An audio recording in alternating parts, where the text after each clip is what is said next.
शासनाने तृतीय पंथीयांच्या समस्या सोडवाव्यात. किन्नरांची मागणी. शासनाने तृतीय पंथांच्या समस्याकडे लक्ष देऊन बोगस किन्नराचा शोध घ्यावा असे मत पारोळा चाळीसगाव येथील किन्नर कविता गुरु यांनी पत्रकार सतीश पाटील यांच्या घरी मांडले आहे.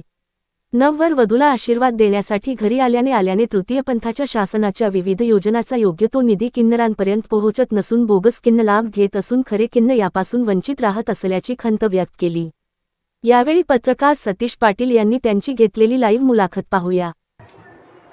सुखी राहा, खूप यशस्वी तरक्कीकार उन्नतीकार मनातल्या इच्छा पूर्ण आणि खूप यशस्वी होतो. सुखी राहा. ताई, तुम्ही आज आमच्याकडे एक शगुन म्हणून आलेले आहे. काय आहे तुमच्या वैवाहिक जीवनात, म्हणजे काय विषय काय तुमच्या जीवनाचा, कसं आहे? जय श्री महाकाल, ओम नमो नारायण. मी बोलते पारोळा खानदेशमधून. गोपी कविता गुरु शाह ही माझी गुरु आहे. कविता गुरु कशिश गुरु शाह. आम्ही इथे दादांकडे, पत्रकार दादा आहे, गोंडगावमध्ये आलो. यांच्याकडे लग्न होतं. आम्ही यांच्याकडे शगुन घ्यायला आलो होतो. हे दादा पत्रकार आहे. त्या दादांनी आम्हाला सांगितलं की तुमच्या ज्या अडचणी असतील त्या तुम्ही मला सांगा, मी त्या अडचणी तुमच्या प्रशासनापर्यंत पोहोचवेल आणि तुम्हाला आमच्याकडून जेणेकरून जी काही मदत होईल ते आम्ही आमच्या हेतूने तुम्हाला मदत करू आणि तुम्हाला पुढे ज्या काही अडचणी येतील त्या अडचणी आम्ही तुम्हाला सुधारण्याचा प्रयत्न करू. तर माझं एकच म्हणणं आहे की आम्हाला शासनाच्या विविध ज्या काही येतात लाभ नाही भेटत आहे ते आम्हाला लाभ भेटायला पाहिजे. आम्हाला अन्न वस्त्र निवारा भेटायला पाहिजे आणि शासनाने ती 1500 रुपये आम्हाला पेन्शन चालू केली आहे दिव्यांग म्हणून. ते दिव्यांग म्हणून जी पेन्शन चालू केली ती 1500 रुपये खूप कमी आहे. 1500 रुपयामध्ये ते काहीच होत नाही आम्हाला. शासनाने अवघ्या आता 2-3 महिन्यापूर्वी त्याच्यात 2500 रुपयाचा लाभ केलाय, तो तुम्हाला मिळत नाहीये का? नाही, आम्हाला मिळालेला नाही आहे तो अजून. आता जी ते तुम्हाला काय माहिती कुठे भेटेल का नाही भेटेल, पण आम्हाला आहे ना खूप संघर्ष करावा लागतो. घराचा विषय आणि आम्हाला घर नाही भेटत, घरकुल नाही आहेत.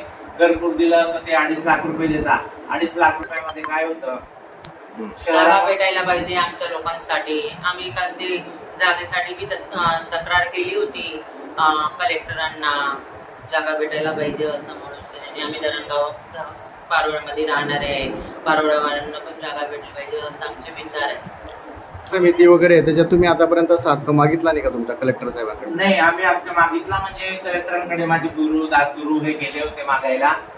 ते आम्हाला सांगता आम्ही करू करू करू करू पण अजून त्याचा काही उल्लेख नाही झाला आहे.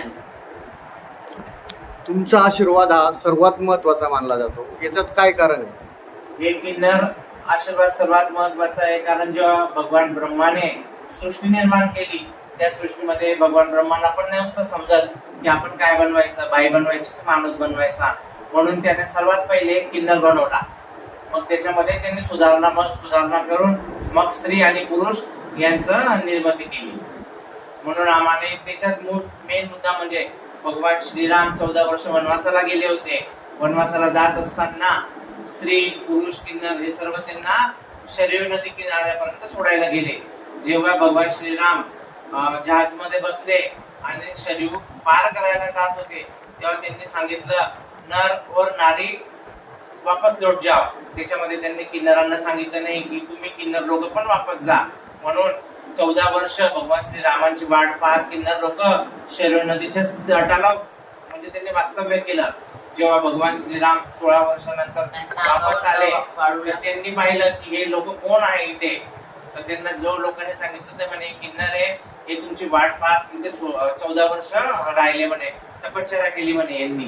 तर तेव्हा श्रीरामाने त्यांना वरदान दिलं की म्हणे जेव्हा कलियुग लागेल तेव्हा कलियुगामध्ये सर्वात तुम्हाला मान्यता येईल आणि तुमचा आशीर्वाद हा मेन ठरेल म्हणे. आणि हा उल्लेख शिवमहापुराणमध्ये पण केलेला आहे. 84 कोटी दान मधून पहिलं दान किन्नर दान आहे.